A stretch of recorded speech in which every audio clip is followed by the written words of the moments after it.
Season 2 is finally here, and there are a lot of changes that we need to talk about. Whether you are new to the game or played all of Chapter 5 so far, this is the place to figure out how to navigate the new meta. Let's start with the biggest change to the season, the weapons.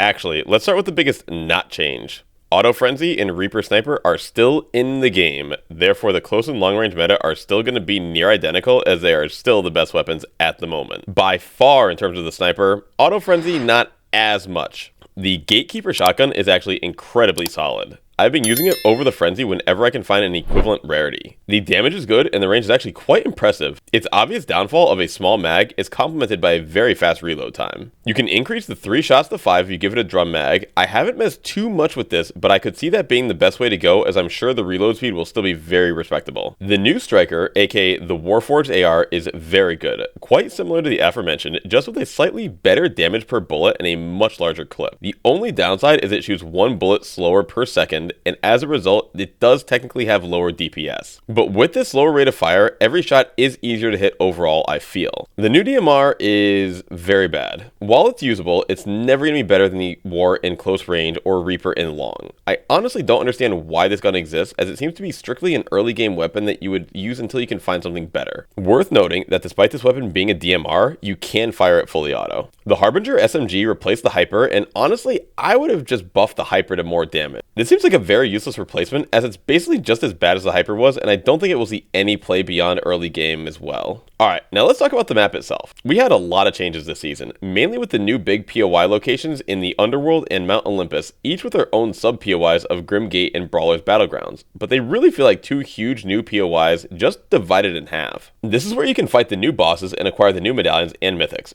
Pretty cool, but now the bosses don't spawn in automatically. You actually have to activate them manually if you want to start the fight, which does help keep these usually hectic POIs a little more manageable, as the footsteps you hear off the start of the game will all be players this time around unless someone brushes the boss, which there is currently less of a reason to do. The 5 old vault locations are now currently unlocked and the workbenches have been removed, as well as the old bosses and medallions, so they're basically just normal POIs now, which is to be expected. Fortnite seems to do this a lot as a way to keep the old locations relevant, but making it clear that they are last season's hotspots. One of, if not the biggest changes to the map, are the addition of weapon bunkers. There are 9 of these that basically circle the center of the island. They open on Zone 3, and I believe they all spawn each game, but only some of them open up every game.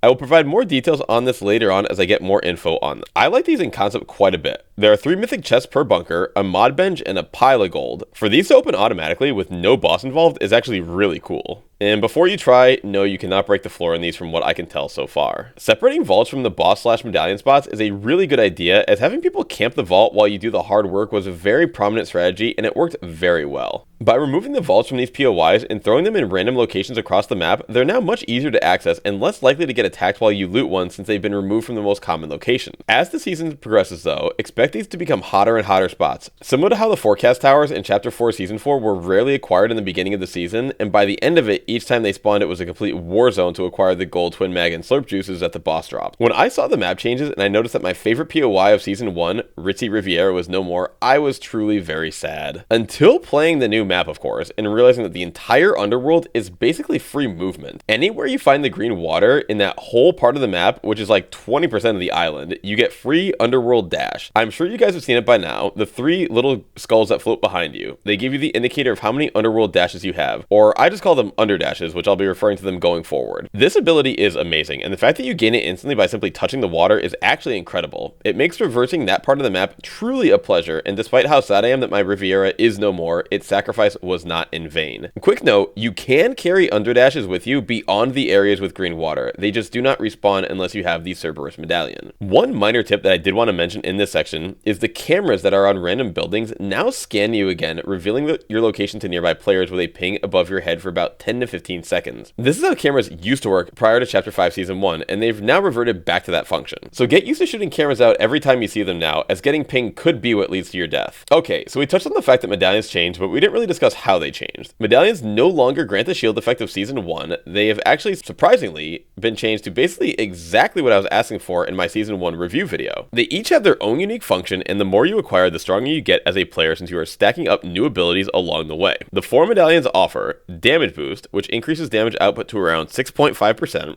Sprint Boost, Siphon, and Agility. From my limited testing, I would say the damage boost medallion is probably the weakest of them all. The increase is pretty insignificant, and if I am going to have access to all 4 medallions, I may actually start leaving this one behind, as the difference between 3 medallions and 4 is pretty big in terms of how much you are revealed. 4 medallions shows you as clearly as 5 did last season, where 3 still shows you similar to how 3 did last season, if not less. Either the Speed or Agility medallion are my favorites, and if you can get both, you are really flying around the map with a ton of options for mobility. You not only sprint faster with the speed boost, but you sprint jump further too, similar to a soaring sprint jump. Agility medallion gives you a rechargeable ability on the under boost. It felt like about 10 seconds before a boost would return, but having this on deck at all times really made the game feel very fluid and smooth. According to reports, both of these medallions prevent fall damage if you use their ability in midair. When playing yesterday, I could have sworn I under boosted myself to death, but I may have touched something with my character's feet at some point, giving me fall damage, so proceed with caution while using these. The Siphon medallion I didn't really get to utilize that much. It gives you 50 Siphon for whatever you need, healing whites before shield, similar to how a slurp truck or barrel would operate. The only problem with this medallion is you need to take damage during your fight for it to actually be useful. If you just pick up a kill without them breaking your overshield, you're basically being tracked for nothing. Despite Siphon being a very clearly useful mechanic, I would definitely rate this medallion as the second worst, maybe the worst of them all, as honestly, even the damage medallion will help you in these instances where you simply kill your opponent clean without them returning damage to you. Keep in mind, I am primarily a 0 build player. In builds, I can see Siphon being absolutely top tier, as you are taking damage far more often in that mode without the 50 HP overshield that we are used to having in Sacrifice with being able to build. Overall, I really enjoy the changes to the medallions, and I hope they keep innovating them further. Great job, Epic. Let's talk this season's movement item, the Wings of Icarus. With the grapple blade gone, this is the new go-to traversal item of the season. I actually feel very similar to the wings as I did the grapple blade, despite them being very different items. They are great for getting from point A to point B, but they truly suffer in combat situations. The grapple blade was better for running away as well, where the wings really put you up in the sky slowly and are very easy to be shot down. When shot down, you don't take fall damage, you just take a lot of damage. Any part of the wings can be shot as well, and they will count as your hurt box, so you have to be extremely careful when using this item around other people. Now, don't let this make the wings seem like a bad item. Far from it. They have some of, if not the best movement in terms of how fast you go and how far you go that I've ever seen in a single item. Maybe some of the older grapplers that also gave you glide or redeploy would be considered better, but being able to fly as far and as high as you can with this item truly is insane and can give you some really sneaky repositions if you utilize it properly. If you do get caught in a situation where you're getting shot at while you are in the air with your wings, all hope is not lost. We have a boost and a dodge left or right option that can be very useful for evading enemy fire. They both eat up your fuel even faster though, so do be careful anytime you do happen to be in the air around people. And if you can help it, never take off around someone as you are just a sitting duck in the air for way too long. Worth noting the mechanics of the wings, they are not a rechargeable like many of the previous seasonal movement items. A fresh set of wings has 300 fuel, I like to call it, and you can only use 100 per takeoff. So you can't take a fresh set of wings and drain them entirely in one flight. You have to land at least twice in between. You can, however, unlike the grapple blade and other rechargeables, carry 2 or more wings if you desire. I had 2 at once a few times yesterday, so when I first ran out, I could just drop one and still have the other as a backup. It felt very similar as to how I would carry 2 grapplers in the OG Fortnite season, and I use them in the exact same way. Even when carrying 2, however, the cooldown affects both, so you cannot swap from one to another to avoid that. It is only to have more fuel overall in the wings. Now, there is a dive bomb attack with these, but I don't think it's very good. I find it very hard to hit a moving opponent with this, and it's also very easy to get shot when you're diving at someone, and the amount of time it takes to take your gun out when you do land is kinda long when you're getting shot at. If it's your only resort to dive bomb and try and rocket ramp someone off high ground, that could work, but aside from that, I would never really land on anyone with the attack itself. I would only use the wings as a means of transportation. Bonus tip with the wings is if you have them out, you actually fall slower than normal, and they will negate fall damage even if you aren't flying with them. And they don't just make you fall slower, but you actually are lighter when you jump, granting you a mini flow effect it feels like. You're actually able to jump approximately 25% higher than before. I'll have an example on screen now of the difference this can make. Friends,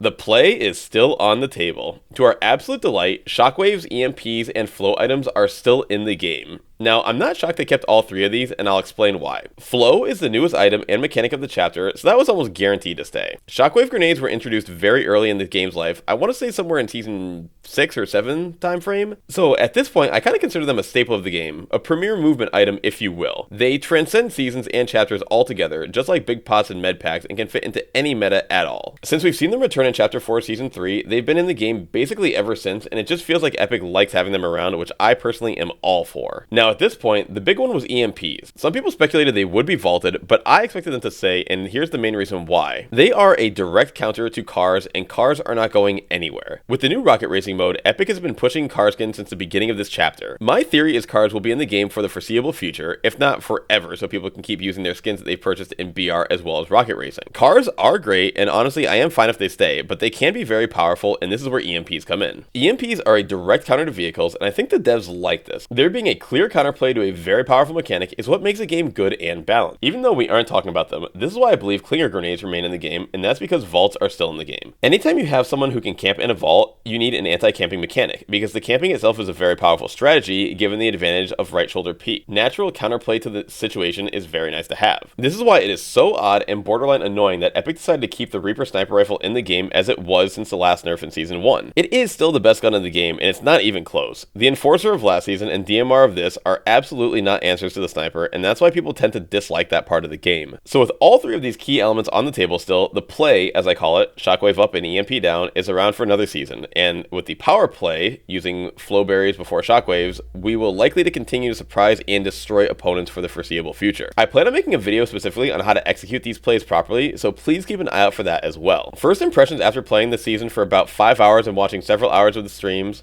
I like it. Good changes, very welcome mix up to the meta. However, with the Reaper Sniper still being in the game alongside the Auto Frenzy, it largely feels like a very similar dynamic to last season, and until they remove one of or both these weapons, or significantly nerf them, they will dominate their respective ranges. The Frenzy less so now that it has the Gatekeeper to contend with, but the DMR is no match for the Reaper, and the medium to long range will still be controlled by snipers for the time being, whether we like it or not. If you made it this far, you are the best. Please like and sub if you haven't already, comment your thoughts on the new season, and share this video with a friend who you think would enjoy. Word of mouth is by far the fastest way we grow around here. Join our Discord so you always know when we upload or go live. We stream here on YouTube and on Twitch multiple times a week, so definitely stop in and say hi. Thank you, love you all, and we'll see you on the next one.